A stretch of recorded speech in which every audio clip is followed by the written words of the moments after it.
నమస్కారం. N24 news bulletin కు స్వాగతం. ముందుగా ముఖ్యాంశాలు చూద్దాం.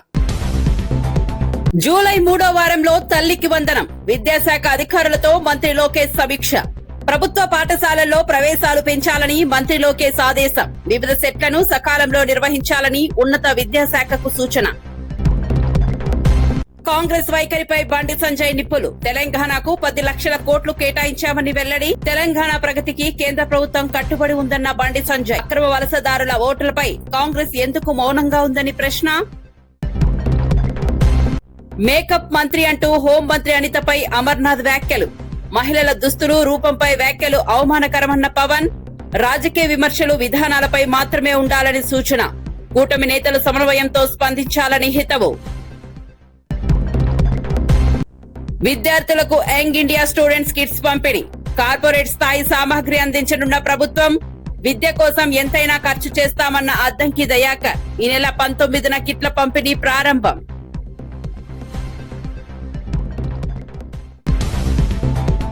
ఇక వార్త వివరాల్లోకి వెళ్తే, విద్యాశాఖ అధికారులతో నిర్వహించిన ఉన్నత స్థాయి సమీక్షలో మంత్రి నారా లోకేష్ కీలక ఆదేశాలు జారీ చేశారు. ప్రభుత్వ, ప్రైవేట్ పాఠశాలల్లో చదువుతున్న విద్యార్థుల తల్లులకు ఆర్థిక సాయం అందించే తల్లికి వందనం పథకాన్ని జూలై 3వ వారంలో అమలు చేసేందుకు సిద్ధంగా ఉండాలని సూచించారు. ప్రభుత్వ పాఠశాలల్లో విద్యార్థుల ప్రవేశాలను పెంచేందుకు ప్రత్యేక కార్యాచరణ చేపట్టాలని అధికారులను ఆదేశించారు. పాఠశాల విద్య నుంచి ఉన్నత విద్య వరకు అన్ని అంశాలపై సమీక్షించిన లోకేష్ వివిధ ప్రవేశ పరీక్షలు, సెట్లను సకాలంలో నిర్వహించాలని ఉన్నత విద్యాశాఖకు సూచించారు. విద్యార్థులకు నాణ్యమైన విద్య అందించడమే ప్రభుత్వ లక్ష్యమన్నారు. ఏపీకి ఎన్సీసీ స్టేట్ డైరెక్టరేట్ మంజూరు చేసిన కేంద్ర ప్రభుత్వానికి కృతజ్ఞతలు తెలిపారు. కేంద్ర సహాయ మంత్రి బండి సంజయ్ కాంగ్రెస్ పార్టీ వైఖరిపై తీవ్ర విమర్శలు చేశారు. తెలంగాణ అభివృద్ధిని అడ్డుకునే ప్రసక్తే లేదని, ప్రధాని నరేంద్ర మోదీ నేతృత్వంలో కేంద్ర ప్రభుత్వం రాష్ట్ర ప్రగతికి పూర్తిగా కట్టుబడి ఉందన్నారు. తెలంగాణకు కేంద్రం భారీగా నిధులు కేటాయించిందని వెల్లడించారు. అక్రమ వలసదారుల అంశంపై కాంగ్రెస్ ఎందుకు మౌనంగా ఉందని ప్రశ్నించారు. అక్రమ వలసదారులను స్థానిక ముస్లింలతో పోల్చడం ద్వారా కాంగ్రెస్ వారిని అవమానిస్తోందని ఆరోపించారు. రాష్ట్ర అభివృద్ధి కోసం కేంద్రం అన్ని విధాలుగా సహకరిస్తోందని స్పష్టం చేశారు. తెలంగాణలో డబుల్ ఇంజిన్ సర్కార్ వస్తే అభివృద్ధి మరింత వేగంగా జరుగుతుందని బండి సంజయ్ వ్యాఖ్యానించారు. రాజకీయపరమైన కార్యక్రమంతో పాటు సేవా కార్యక్రమం తీసుకోవడం, దాంతోపాటు 12 సంవత్సరాలు నరేంద్ర మోడీ గారి పాలనలో సాధించిన విజయాలు, వాటిని ప్రజలకు వివరించేటువంటి కార్యక్రమాలు చేస్తా ఉన్నాం. దానిలో భాగంగానే ఈరోజు మానకొండ నియోజకవర్గంలో గౌరవ ఆర్ఎంపీ గారితో మాట్లాడడం, చర్చించడం, వారు కూడా వివరించే ప్రయత్నం చేయడం, ఇవన్నీ జరుగుతూ ఉన్నాయి. కాబట్టి తెలంగాణ రాష్ట్ర సమాజం ఆలోచించాలి. 12 సంవత్సరాల నరేంద్ర మోడీ గారి పాలన, గతంలో 10 సంవత్సరాల యూపీఏ పాలన. ఒక్కసారి బేరేజు వేసుకోవాల్సిన సమయం ఆసన్నమైంది. ఎలాంటి అవినీతి ఆరోపణలు లేకుండా, అక్రమాలు జరగకుండా, ఎన్ని దేశంలో ప్రపంచమంతా సంకటస్థితిలో ఉన్నప్పుడు కూడా, కరోనా మహమ్మారి సందర్భంలో కూడా, ప్రపంచమంతా అతలాకుతలమైన సందర్భంలో కూడా సంక్షేమ పథకాల అమలు విషయంలో గాని, దేశ అభివృద్ధి విషయంలో గాని ఎక్కడ వెనుకడుగు వేయకుండా ముందుకు సాగుతున్న ప్రభుత్వం ఎన్డీఏ ప్రభుత్వం. ఒక ముందు చూపుతోని 2047 వికసిత్ భారత్ లక్ష్యంగా ఇలా నరేంద్ర మోడీ గారు ఒక ప్రణాళికాబద్దంగా ఈ దేశాన్ని పాలిస్తున్న విషయాన్ని ప్రజలు గుర్తించాలి. తెలంగాణ రాష్ట్ర అభివృద్ధికి సహకరించడం, దాంతోపాటు కేంద్ర ప్రభుత్వ యొక్క సంక్షేమ పథకాలు అమలు చేయడం, ఇలా ప్రధానమంత్రి ఆవాస్ యోజన ద్వారా ఇల్లు ఇవ్వడం కానీ, గరీబ్ కళ్యాణ్ అనే యోజన ద్వారా రైస్ బియ్యం ఇవ్వడం కానీ, సడక్ యోజన కింద గ్రామాల్లో రోడ్లు కానీ, గ్రామీణ పథకం కింద రోడ్ల నిర్మాణం కానీ, జాతీయ రహదారుల నిర్మాణం కానీ, రైల్వేస్ కానీ, ఎయిర్వేస్ కానీ, గ్రామ పంచాయతీలకు నిధులు కానీ, కార్పొరేషన్ మున్సిపాలిటీ నిధులు కానీ, ఉజ్వల గ్యాస్ కానీ, 14th ఫైనాన్స్ 15th ఫైనాన్స్ నిధులు కానీ, అమృత్ నిధులు కానీ, ఇట్లా అనేక రకాల సంక్షేమ పథకాలను ఇవాళ నిరంతరం ఇవాళ కేంద్ర ప్రభుత్వం కొనసాగిస్తున్నది. ఇక్కడ ఆటంకాలు, అక్రమాలు, అవరోధాలు లేకుండా వాళ్ళ రైతుల విషయంలో కానీ, ఉద్యోగుల విషయంలో కానీ, యువత విషయంలో కానీ దాదాపు 12 లక్షల ఉద్యోగాలు ప్రధానమంత్రి రోజ్గార్ మేళా పేరుతోని సంవత్సరన్నర కాలంలో ప్రధానమంత్రి రోజ్గార్ మేళా పేరుతోని 12 లక్షల కేంద్ర ప్రభుత్వ ఉద్యోగాలు ఇచ్చిన ఘనత నరేంద్ర మోడీ గారి ప్రభుత్వాన్ని. 12 లక్షల ఉద్యోగాలు ఇచ్చినాం కేంద్ర ప్రభుత్వ ఉద్యోగాలు. గతంలో ఏ ప్రభుత్వం చేయలేదు. కిసాన్ సమ్మాన్ నిధితోని టంచన్ గా 6 నెలలకు ఒకసారి అమౌంట్ పడతా ఉన్నది. ఇలా ఎంఎస్పీ 2014లో ఎంతుండే, ఇప్పుడు ఎంతుందో ఒకసారి అర్థం చేసుకోవాల్సిన అవసరం ఉన్నది. రైతు ఆదాయాన్ని రెట్టింపు చేయడమే లక్ష్యంగా మోడీ గారి ప్రభుత్వం ముందుకు పోతా ఉన్నది. దాంతోపాటు startup India, make in India, standup India పెడుతుంది. ఇలా యువతకు ఉపాధి కల్పించడం, చిన్న చిన్న ఫ్యాక్టరీలు నిర్మించడం. ఇవాళ 2 లక్షలకు పైగా కొత్త కంపెనీ నిర్వహిస్తే, స్టాండప్ ఇండియా ద్వారా నిర్మిస్తే దాదాపు 23 లక్షల మందికి ఉపాధి దొరికింది, ఉద్యోగాలు దొరికినాయి. కాబట్టి దాన్ని దృష్టిలో ఉంచుకునే ఇంకా యువతలో పట్ల మార్పు జరగాలి. ఇలా విదేశీ వస్తువులు. ఆంధ్రప్రదేశ్ హోంమంత్రి వంగలపూడి అనితపై మాజీ మంత్రి గుడివాడ అమర్నాథ్ చేసిన వ్యాఖ్యలను ఉప ముఖ్యమంత్రి పవన్ కళ్యాణ్ తీవ్రంగా ఖండించారు. మహిళల దుస్తులు, రూపురేఖలపై వ్యాఖ్యానించడం వారిని అవమానించడమేనని స్పష్టం చేశారు. రాజకీయ విమర్శలు, విధానాలు పాలనపై ఉండాలని, వ్యక్తిగత అంశాలను లక్ష్యంగా చేసుకోవడం సరైంది కాదన్నారు. ప్రజాప్రతినిధులు మాట్లాడేటప్పుడు మరింత బాధ్యతతో వ్యవహరించాలని సూచించారు. అనితపై చేసిన వ్యాఖ్యలు మహిళలందరినీ కించపరిచినట్లేనని పేర్కొన్నారు. రాజకీయాల్లో సంస్కారం, మర్యాద పాటించాల్సిన అవసరం ఉందన్నారు. కూటమి నేతలు కూడా సంయమనంతో స్పందించాలని పవన్ కళ్యాణ్ సూచించారు. అనుభవంలోకి రాదు అంటే మొన్న చూశారు కదా, మనకి పెహల్గాంలో జరిగిన తర్వాత మనకి చాలా కిరాతక వాళ్ళ ప్రాణాలు కోల్పోయినప్పుడు వాళ్ళ చేతుల్లో ఆ ఇంపాక్ట్ ఎలా ఉంటుంది. అలాంటిది రెగ్యులర్ ఫీచర్ ఇక్కడ జమ్మూ కానీ అది నిన్న మన పార్లమెంట్ ప్రతినిధులు కూడా అదే చెప్పాను నిన్న మన ఎంపీసీ కూడా. అంటే మనం ఎంతసేపు మన పరిధిలోనే ఉంటాం కానీ ఒకసారి దేశ పరిధిని విస్తృతిని కూడా అర్థం చేసుకొని మనం మాట్లాడితే బాగుంటుంది. One thought behind. So thank you. అంటే ఈరోజు నేను ఇక్కడ ప్రత్యేకించి వచ్చింది భూపేందర్ యాదవ్ గారికి, honourable minister for environment and forest and climate change. I came here to convey my heartfelt thanks for him, to him in establishment of a common facility center for training and research for the forest department, which is called Aranya Bhavan. So in that we will establish Hanuman, an acronym for Human Animal Conflict Mitigation Center, and Great Green Wall Monitoring Center, and Command Control Center for Forest Fire, and state tiger monitoring centre. అంటే ఈ 4 ఈ బిల్డింగ్లో ఇప్పుడు ఈ 19 అనుకుని మేము చేయబోతుంది, దానికి పర్మిషన్ ఇచ్చారు.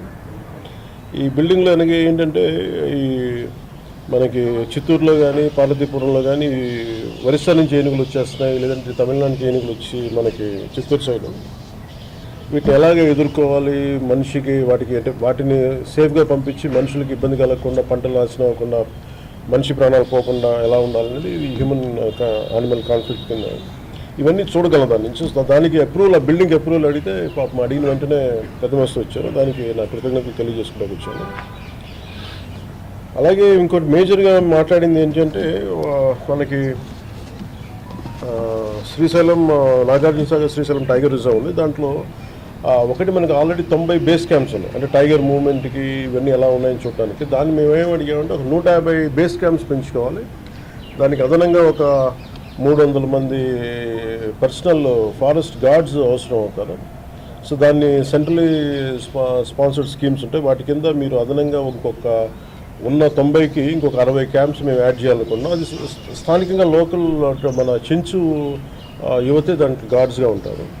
వాళ్ళకి వితిన్ అక్కడ తిరగడానికి ఫారెస్ట్లో టు మానిటర్ టైగర్ మూవ్మెంట్ అంతా మన బైక్స్ కానీ లేదంటే డ్రై రేషన్ కానీ ఒక సంవత్సరం పాటు ఆ బేస్ క్యాంప్ రన్ చేయడానికి కావాల్సిన నిధులు కూడా ఇమ్మని రిక్వెస్ట్ చేసాం. దానికి వాళ్ళు కూడా చాలా వెంటనే దాన్ని అగ్రీ చేశారు దానికి. అలాగే మేము ఇంకోటి మేజర్గా ఏం అడిగామంటే ఇండియన్ గౌర్ అని ఉంటుంది, అది ఒక మధ్యప్రదేశ్ గౌరవ ముఖ్యమంత్రి గారు శ్రీ మోహన్ యాదవ్జీ గురించి మేము రిక్వెస్ట్ ఒక మాట చెప్పండి మీరు కూడా వారికి, మేము ఎలాగ మాట్లాడతాం.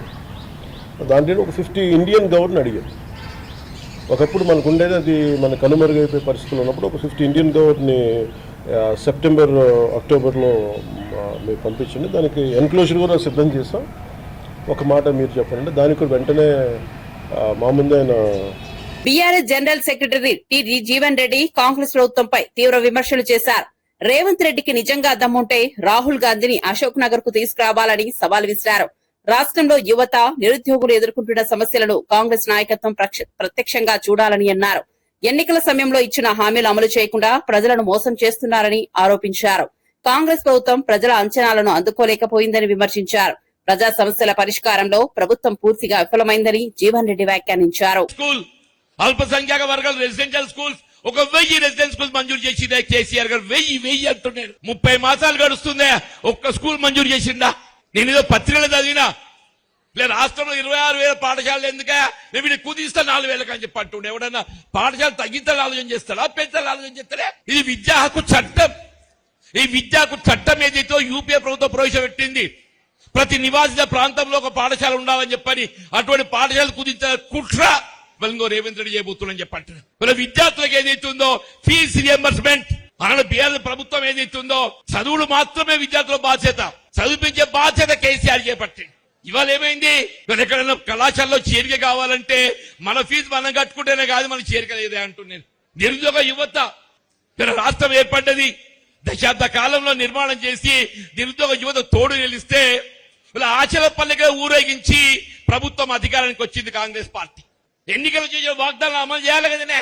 మొదటి 2 సంవత్సరాల 3 లక్షల ఉద్యోగాలు కల్పిస్తా అని చెప్పిండు, కల్పించింది 17,000 అని చెప్పంటున్నాయి. నిన్న ఏదైతున్నదో 19,000 కానిస్టేబుల్ ఉద్యోగాలుంటే కేవలం 5,000 నోటిఫికేషన్ ఇస్తున్నారు, 5,000 నోటిఫికేషన్ ఇస్తున్నారని చెప్పంటాం. ఉద్యోగాలు ఖాళీ లేక కాదు, ప్రభుత్వాన్ని చిత్తశుద్ధి లేక, ప్రభుత్వ చిత్తశుద్ధి లేక చెప్పంటున్నా. ఇలా నిరుద్యోగ యువత అన్నాడు రాహుల్ గాంధీ గారిని పట్టుకొచ్చిందే, ఇవాళ పట్టుకరా. ఇవాళ మీకు ఏదైతే అశోక్ నగర్ కానీ చిక్కడపల్లి కానీ సందర్శించడానికి ఒక ధైర్యం రేవంత్ రెడ్డికి ఉన్నది అని అడుగుతున్నాను. ఈ రాష్ట్ర భవిష్యత్తు ఇలా బీఆర్ఎస్ పార్టీ కేసీఆర్ గారితో ముడిపడి ఉన్నది. దానికి అనుగుణంగా బీఆర్ఎస్ పార్టీ బలోపేతం ఆ దిశగా మన కృషి చేయాలని చెప్పి అంటున్నాను. ఇలా రేవంత్ రెడ్డి ఏదైతుందో అని ఫ్యూచర్ లేదే. చివరికి ఏమైపోయిందో నేను హిట్లర్లు అవుతా అంటాడు. ఇప్పుడు హిట్లర్ కోరుకుంటాడే, అది కాంగ్రెస్. నువ్వు ఇందిరాగాంధీ ఆదర్శంగా తీసుకుంటా అని చెప్పు, రాజీవ్ గాంధీ ఆదర్శంగా తీసుకుంటా అని చెప్పు. ఇప్పుడు హిట్లర్ ఆదర్శం తీసుకుంటా అని చెప్తాడా? హిట్లర్ ఆదర్శం తీసుకుంటా అని చెప్పానంటే చివరికి ఆ హిట్లర్కి ఏ గది పట్టిందో రేవంత్ రెడ్డి కూడా అదే గది పట్టబోతుందని చెప్పి అంటున్నా. మాజీ మంత్రి ఎమ్మెల్యే గంగుల కమలాకర్ కాంగ్రెస్ ప్రభుత్వంపై తీవ్ర స్థాయిలో విమర్శలు గుప్పించారు. కేసీఆర్ కు పేరు వస్తుందనే కారణంతో కరీంనగర్ అభివృద్ది పనులను నిలిపివేశారని ఆరోపించారు. రివర్ ఫ్రంట్, కేబుల్ బ్రిడ్జ్ వంటి ప్రతిష్టాత్మక ప్రాజెక్టులను అడ్డుకున్నారని మండిపడ్డారు. మానేరు వాగు నుంచి భారీ స్థాయిలో ఇసుక త్రవ్వకాలు జరుగుతున్నాయని, కోట్ల రూపాయల ప్రజా సంపద దోపిడీకి గురవుతోందని ఆరోపించారు. కరీంనగర్ అభివృద్దిని రాజకీయ కక్షలతో ఆపేశారని విమర్శించారు. ప్రజల ప్రయోజనాల కంటే రాజకీయ లాభాలకే కాంగ్రెస్ ప్రభుత్వం ప్రాధాన్యమిస్తోందని గంగుల కమలాకర్ తెలిపారు. ఎట్లా ఉండే తెలంగాణ రాష్ట్రం, ఎట్లా ఉండే కరీంనగర్, కేసీఆర్ పరిపాలనలో ఎట్లా ఉన్న కరీంనగర్ ను ఎట్లా ఆగం పట్టించారు ఒక్కసారి చూడండి. ఎట్లా ఉండే డెవలప్మెంట్. బ్రహ్మాండంగా రివర్ ఫ్రంట్ చేస్తే దాన్ని ఆపేసే, కేబుల్ బ్రిడ్జ్ చేస్తే దాన్ని ఆపేసే, ఎక్కడ మొదలు పెడితే అక్కడ దాన్ని మన కేసీఆర్ పేరెత్తని చెప్పేసి ఈ రోజు ఆపడం జరిగింది. అందుకే సోదరులారా ఆపని. కానీ కాంగ్రెస్ పార్టీ ప్రజలు ఓట్లేసిండ్రు. దానికి చాలా కారణాలు ఉన్నాయి, ఎన్నో కారణం చెప్పి కాంగ్రెస్ పార్టీ ఓటేసిండ్రు. ఓటేసినందుకు మనసు పట్టినరా? తిమింగలం లెక్క, గద్దలు లెక్క కోసుక తింటారు ఒక్కొక్కరిని. మొన్ననే చూసినాం, నేను హరీష్ అని వస్తున్నప్పుడు మానేరు వాగు నుంచి ఇసుకరిస్తాను చూసినా బిడ్డ, గద్ద లెక్క వాలిపోయారు. ఎందుకోసం ఆ కాంట్రాక్ట్ ఇచ్చిండ్రు? మానేరు డ్యామ్ లో నీళ్లు నిల్వ పెరగాలని చెప్పేసి మట్టి తీసి నిల్వ వెళ్ళమని చెప్పిర్రు. కానీ మునుం పట్టిర్రు. అటు పోయినరు, అటు తీసుకుంటా వేరు. ఇటు మిట్టు మానేరు దాకా, కాజీపూర్ దాకా మొత్తం కూడా వేల ప్రొక్లాన్ని పెట్టుకొని తీస్తాను. అంటే ఒక్క 2 నెలల లోపలనే కోట్ల రూపాయల విలువ గల మన ఉసుకనెత్తుకపోతాం వచ్చిండ్రు. అందుకే మా హరీష్ అన్న ఇప్పుడు మాట్లాడుతుండు, గద్ద లెక్క తనకపోతారు కాబట్టి ఈ సంపద కాపాడాల్సిన బాధ్యత మనది. సంపద కాపాడితే రేపు రాబోయే కాలంలో నీళ్లు ఆపి వ్యవసాయదారులకు అవసరం పడతాయి. కాబట్టి ఆ సంపద కాపేందుకు మళ్ళీ టీఆర్ఎస్ పార్టీ ముందుండాలి. అందుకే సోదరులారా ఒక్కటి మాత్రం చెప్పగలుగుతాను, రాముడు 14 సంవత్సరాలు వనవాసం చేసిండ్రు, రామరాజ్యం వచ్చింది. మనం 2 సంవత్సరాలు చేసినాం. ఒక 2 సంవత్సరాలు ఓపికబట్టుండ్రి. ఈ 4-5 సంవత్సరాలు 2 సంవత్సరాల తర్వాత మళ్ళా బ్రహ్మాండ కేసీఆర్ గారు రామరాజ్యం వస్తుంది. ఒక్కసారి వచ్చినాక మళ్ళా 15 సంవత్సరాలు మళ్ళీ పార్టీని ప్రభుత్వాన్ని మనం కలుపుతాం. హైదరాబాద్ మెట్రో 2వ దశకు తాను అడ్డుపడుతున్నారన్న సీఎం రేవంత్ రెడ్డి ఆరోపణలను కేంద్ర మంత్రి కిషన్ రెడ్డి ఖండించారు. తనపై తప్పుడు ఆరోపణలు చేయడం సరికాదని మండిపడ్డారు. దేశంలోని ఇతర మెట్రో ప్రాజెక్టులను అందిస్తున్నట్లుగానే హైదరాబాద్ మెట్రోకు కూడా కేంద్రం సహకరిస్తోందని స్పష్టం చేశారు. సాంకేతిక ఆర్థిక అంశాలపై రాష్ట్ర ప్రభుత్వం సహకరిస్తే ప్రాజెక్టులు వేగంగా ముందుకు సాగుతాయని అన్నారు. రాజకీయ ప్రయోజనాల కోసమే బురద జల్లే ప్రయత్నాలు చేయవద్దని సూచించారు. ఏ ప్రాజెక్టు కూడా వ్యక్తుల కారణంగా ఆగదని, విధి విధానాల ప్రకారమే నిర్ణయాలు జరుగుతాయని కిషన్ రెడ్డి వెల్లడించారు. కూడా వెళ్ళినప్పుడు కేంద్ర పట్టణాభివృద్ధి శాఖ మంత్రి స్వయంగా తెలియజేయడం జరిగింది. అదేవిధంగా మెట్రో ఫేజ్ 1 కూడా గతంలోనే భారత ప్రభుత్వము 1250 కోట్లు మెట్రో ఫేజ్ 1కి ఇవ్వడం జరిగింది. చివరకు మెట్రో ఫేజ్ 1 పూర్తయిన తర్వాత నరేంద్ర మోడీ గారు స్వయంగా హైదరాబాద్కు వచ్చి మెట్రో ఫేజ్ 1 ప్రారంభించిన విషయాన్ని కూడా ఈ సందర్భంగా మనం చేస్తా ఉన్నాం. దేశవ్యాప్తంగా అనేక మెట్రోలకు సెకండ్ ఫేజ్కు, థర్డ్ ఫేజ్కు ఏ రకంగానైతే కేంద్ర ప్రభుత్వం సహకారం అందిస్తుందో హైదరాబాద్ కూడా అదేవిధంగా మరి టెక్నికల్గా కానీ ఫైనాన్షియల్గా కానీ మరి చర్చించి రాష్ట్ర ప్రభుత్వాన్ని సహకరిస్తే తప్ప, ఇది తెలంగాణ కాబట్టి కిషన్ రెడ్డి గారు వద్దన్నారు కాబట్టి ప్రాజెక్టులు ఎక్కడ ఆగవు. ఇంత అనాలోచితంగా దుందుడుకు విధానంతో ముఖ్యమంత్రి మాట్లాడము ఏమాత్రం సమంజసం కాదు.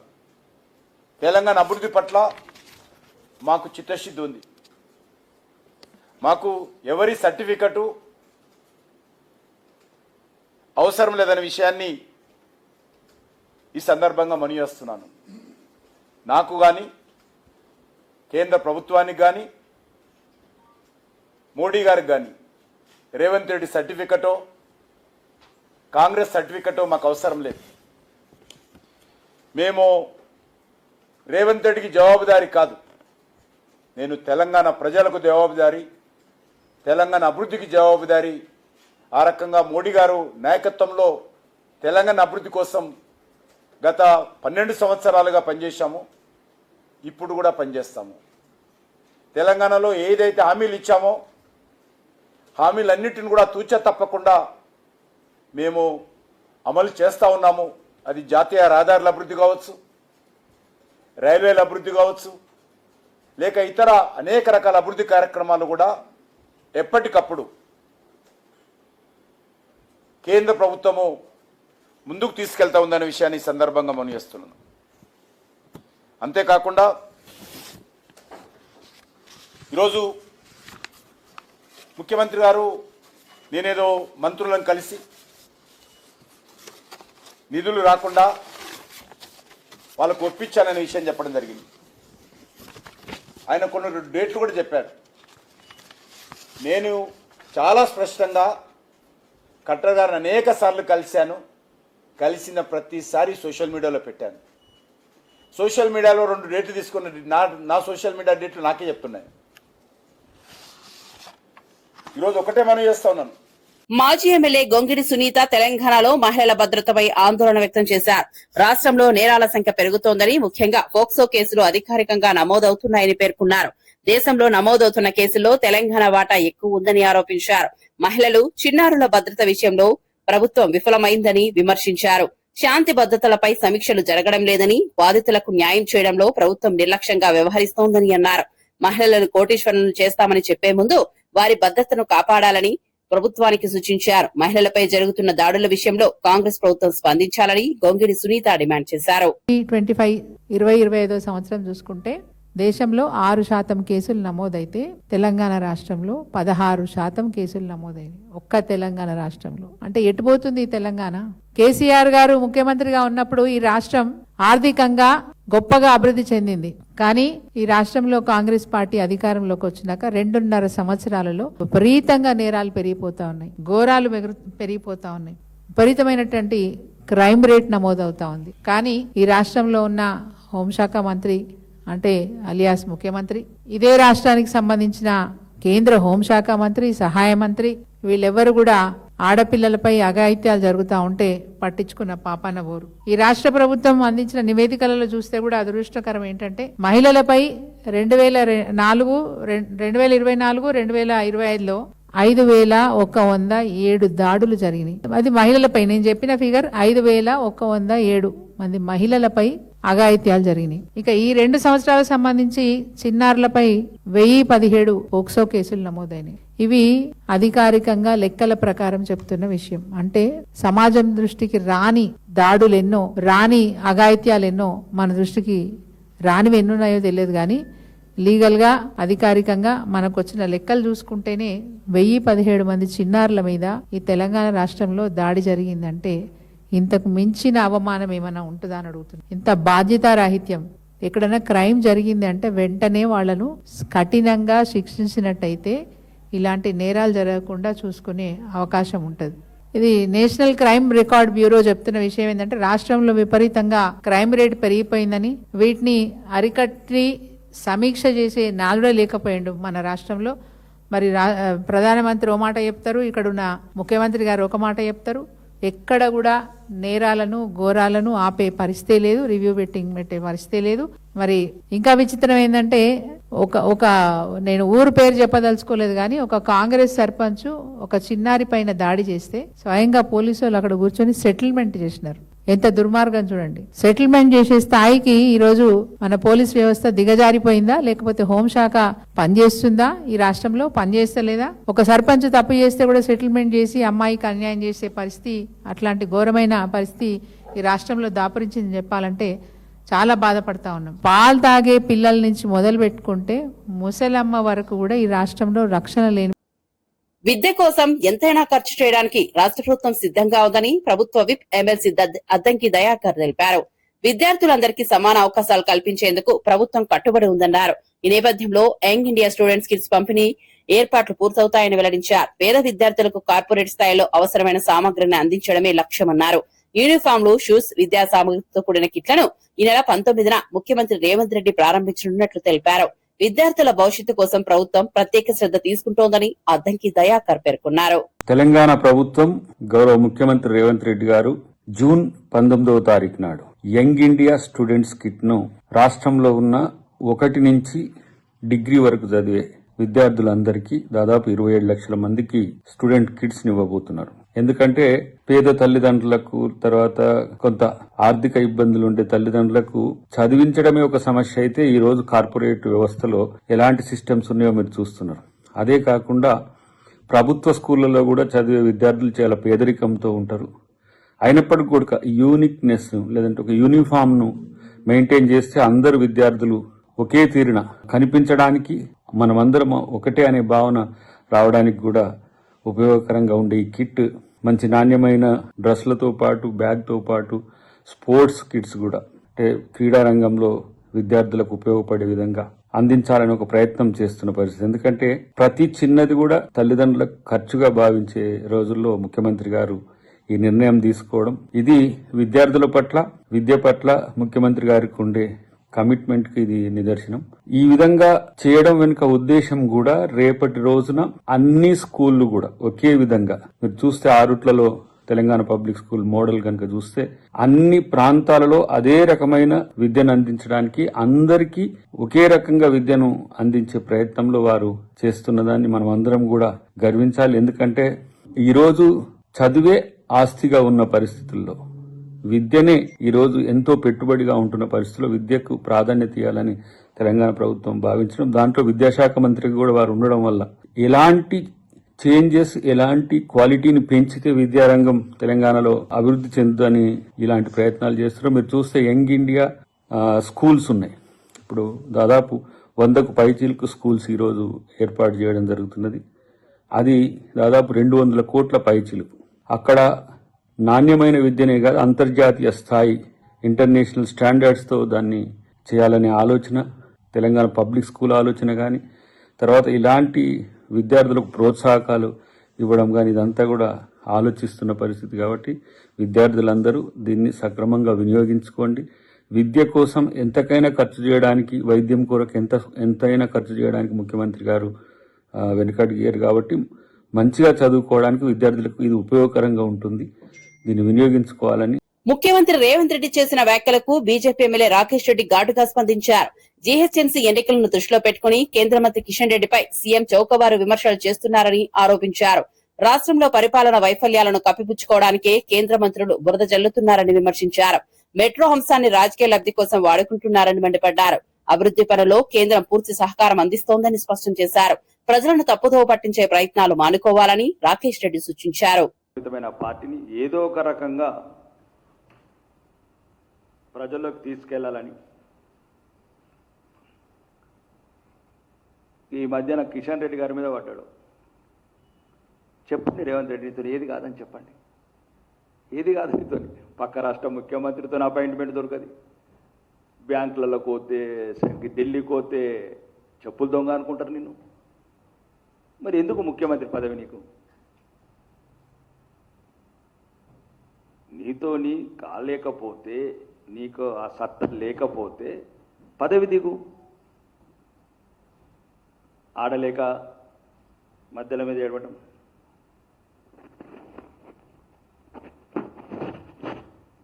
ఇప్పుడు అట్లా రాబోయే జిహెచ్ఎంసీ ఎన్నికల్లో ఎట్లన్నా ఓటమి ఖాయమైంది కాబట్టి ముందు ఇంకా తర్వాత సాకులు ఎందుకు వెతుక్కోవాలని ఇప్పుడు ఈ రకంగా ఆ రకంగా మరీ దిగజారి ఒక ప్రైవేట్ సంస్థ ఏదైతే ఎల్ఎన్టీ తెచ్చుకున్న వాణిజ్య రుణాలను తీర్చడానికి ఇండియన్ రైల్వే ఫైనాన్స్ కార్పొరేషన్ ఎదురిస్తుందని ఆయన ఏ రకంగా మాట్లాడుతున్నాడు, ఎట్లా మాట్లాడుతున్నాడు, దానికి కిషన్ రెడ్డి గారికి ఏం సంబంధం? అవి దేశంలో పేరెన్నికగల సంస్థలు, అంతర్జాతీయంగా కొన్ని విలువలున్న కొన్ని ఫైనాన్స్ రేటింగ్స్ కావచ్చు, రకరకాల వాళ్ళ అగ్రిమెంట్స్, వాళ్ళ క్లాజెస్ అవన్నీ ఉంటాయి. నువ్వేదో డబ్బులు ఇచ్చి పీసీసీ ప్రెసిడెంట్ కొనుక్కున్నట్లు ఇట్లాంటి చౌకబారు మాటలు బంద్ చేయి రేవంత్ రెడ్డి గారు. మీకు ఈరోజు ఇంతవరకు ప్రాజెక్ట్ డీటెయిల్ రిపోర్ట్ లేదు. దాని మీదనేమో కేంద్రం మీద వాడు ఏడుస్తున్నారు. ఒకసారేమో 100% సొంత నిధులతో మెట్రో ఫేజ్ కడతామంటాం. అసలు దీనికే డబ్బులు లేవు నీ దగ్గర. ఇప్పుడు 1400 కోట్లు కట్టు, 13,600 కోట్లు కట్టు, ఇవి తీసుకుందాం, మళ్ళీ ఇచ్చేస్తాం, మేము ఫైనాన్స్ ఇప్పిస్తాం మేము.